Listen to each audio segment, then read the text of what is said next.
Welcome to your channel ABCD Education, that is anybody can download education. My name is Tejendra Jangid and today we are discussing about that why AC motor has strips on its body but not on DC motor body.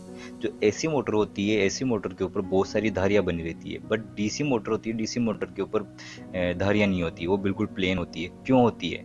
तो चलिए discuss करते हैं। देखो, these strips are use to provide cooling in case of AC motor, ठीक है, but not in DC motor. देखो, ये जो धारियां हैं, ये धारियां एसी मोटर के ऊपर यूज ली गई है, कूलिंग प्रोवाइड करने के लिए यूज की है। तो कूलिंग तो एसी मोटर को चाहिए, ठीक है, बट क्या डीसी मोटर की जरूरत नहीं पड़ती कूलिंग की? इसको भी तो जरूरत पड़ती है कूलिंग की। इसमें क्या कूलिंग नहीं है, कूलिंग की रिक्वायरमेंट नहीं होती है? तो इसमें भी कूलिंग की रिक्वायरमेंट होती है। तो इसको प्लेन क्यों बनाया जाता है, जबकि इसको बहुत सारी धारियों के साथ बनाया जाता है? ऐसा क्यों? इसको डिस्कस करते हैं, डिटेल में डिस्कस करते हैं। देखो, the production of EMF on the iron piece. सबसे पहले हम ये देख लेते हैं कि ईएमएफ जो है आयरन पीस के ऊपर वो किस तरह से प्रोड्यूस होता है। देखिए, देखो, ये आयरन पीस है। आयरन पीस में जैसे ही यहाँ पर से अपवर्ड डायरेक्शन में मैग्नेटिक फील्ड प्रोड्यूस निकल रहा है, तो उस वक्त क्या होता है, जो इसके आयरन पीस है, आयरन पीस के ऊपर इस तरह से ईएमएफ इंड्यूस हो जाते हैं। इस तरह से जो इंड्यूस ईएमएफ हो जाते हैं, इनकी वजह से एक करंट फ्लो होती है। उन करंट्स को बोलते हैं एडी करंट्स। जो ये एडी करंट्स होती है, बहुत ज़्यादा फ्लो होने के कारण यहाँ पर हीट प्रोड्यूस होती है, लगातार हीट प्रोड्यूस होती रहती है। अब इस हीट को कैसे रिड्यूस किया जाए? इसको हीट को रिड्यूस करने के लिए हम इसको जो ये आयरन पीस है, इस आयरन पीस को बहुत सारे स्ट्रिप्स के अंदर डिवाइड कर देंगे। जैसे ही इसको स्ट्रिप्स के अंदर डिवाइड कर देंगे, तो इनके जो ईएमएफ इंड्यूस हुआ है, इनके बीच में जो रेजिस्टेंस है, वो रेजिस्टेंस बढ़ जाएगा। जैसे ही इनके बीच का रेजिस्टेंस है, वो रेजिस्टेंस बढ़ेगा, तो इसमें करंट्स घट जाएगी। जैसे ही करंट घटेगी, तो हीट रिड्यूस हो जाएगी।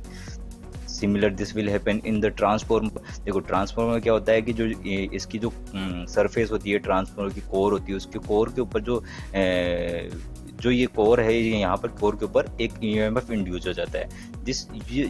ये जो ईएमएफ इंड्यूस होता है, इस ईएमएफ इंड्यूस होने की वजह से बहुत सारी एडी करंट्स फ्लो होने लग जाती है। सिमिलरली जो ट्रांसफॉर्मर होता है, ट्रांसफॉर्मर को की जो बॉडी होती है, उसको अलग अलग पार्ट्स में डिवाइड कर देते हैं, बहुत सारी स्ट्रिप्स में डिवाइड कर देते हैं, जिसके कारण क्या होता है, इनके बीच का जो रेजिस्टेंस है वो इंक्रीज हो जाता है। जैसे ही रेजिस्टेंस इंक्रीज होता है, रेजिस्टेंस इंक्रीज होने के कारण इनमें जो एडी करंट्स फ्लो हो रही थी, वो एडी करंट्स रिड्यूस हो जाती है, और जिसकी वजह से एडी करंट लॉसेस रिड्यूस हो जाते हैं। But we can not do the same in AC motor. देखो, एसी मोटर में इस तरह से बहुत सारी स्ट्रिप्स में डिवाइड नहीं कर सकते। क्यों नहीं कर सकते? क्योंकि इसकी मैकेनिकल स्ट्रेंथ डाउन हो जाएगी या स्टेबिलिटी लॉस हो जाएगी। इस वजह से वो अलग अलग स्ट्रिप्स के अंदर डिवाइड नहीं कर सकते। तो फिर क्या करें? तो इस तरह से इसके ग्रुप बना देते हैं, अलग अलग ग्रुप बना देते हैं, जिसके कारण ये क्या होता है कि इसके बीच का जो रेजिस्टेंस है वो इंक्रीज हो जाता है, और रेजिस्टेंस इंक्रीज होने के कारण इसके अंदर करंट्स कम फ्लो होती है। करंट्स कम फ्लो होने के कारण इसमें एडी करंट लॉसेस कम होते हैं। तो इस वजह से एडी करंट लॉसेस जो है वो इसमें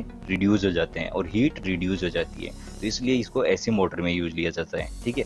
अब बहुत सारी बार इंटरव्यू में क्वेश्चन पूछ लिए जाते हैं, तो इंटरव्यू में क्या क्वेश्चन पूछ लिए जाते हैं, उनके आंसर किस तरह से देने चाहिए, ये डिस्कस करते हैं। देखो, इस तरह से बहुत सारे क्वेश्चन इंटरव्यू में पूछ लिए जाते हैं, तो उनका टू द पॉइंट आंसर देने की जरूरत होती है, ठीक है। सबसे पहला क्वेश्चन है, why we use strips on AC motor body.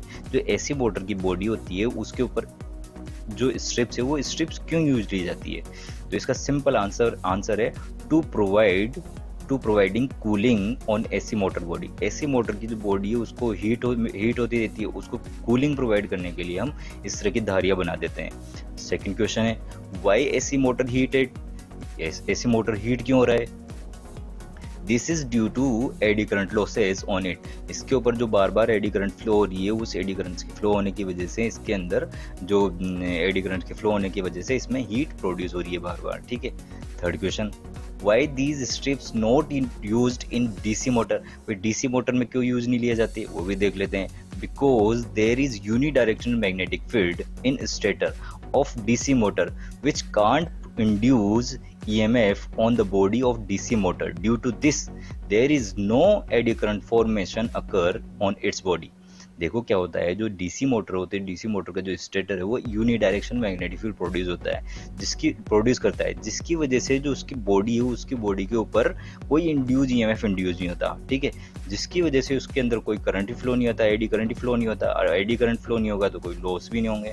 तो इसी वजह से जो डीसी मोटर है, डीसी मोटर के जो ऊपर है, वो बिल्कुल प्लेन बनाया जाता है, किसी प्रकार की कोई धारियां देने की जरूरत नहीं पड़ती है।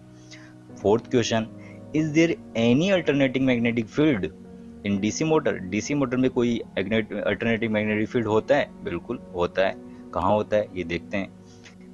In DC motor, armature winding develop alternating magnetic field due to the rotation of armature. Armature की कंटिन्यूस रोटेशन होने की वजह से जो स्टेशनरी मैग्नेटिक फील्ड होता है स्टेटर का, उसके अंदर जो ये आर्मेचर कंटिन्यूसली रोटेट होता है, रोटेट होने की वजह से इसमें अल्टरनेटिंग मैग्नेटिक फील्ड प्रोड्यूस हो जाता है। ठीक है, अगर इसमें अल्टरनेटिंग मैग्नेटिक फील्ड प्रोड्यूस होता है तो इसकी कोर के ऊपर भी ईएमएफ इंड्यूस होगा, बिल्कुल होगा। तो वो जो इंड्यूस ईएमएफ है उसकी वजह से एडी करंट लॉसेस भी हो जाएंगे। तो एडी करंट लॉसेस को रिड्यूस करने के लिए जो आर्मेचर होती है डीसी मोटर की, वो अलग अलग स्ट्रिप्स में इसे डिवाइड कर दी जाती है। ये अलग अलग स्ट्रिप्स में इसको डिवाइड कर दी जाती है और उसकी मैकेनिकल स्ट्रेंथ भी हार्म नहीं होगी, क्योंकि उसको वाइंडिंग से इस तरह से कवर किया जाता है तो इसकी मैकेनिकल स्ट्रेंथ भी बढ़ जाती है और स्टेबिलिटी भी बढ़ जाती है। ठीक है, तो इस तरह से अपन इसको डीसी मोटर की आर्मेचर की वाइंडिंग करते हैं। Now, this is the end of our video. If you like this video, then subscribe to my channel, which is XCD Education. That is, anybody can download education. And if you have any query, then meet the comment box. Thanks for watching. Jai Hind, Jai Bharat.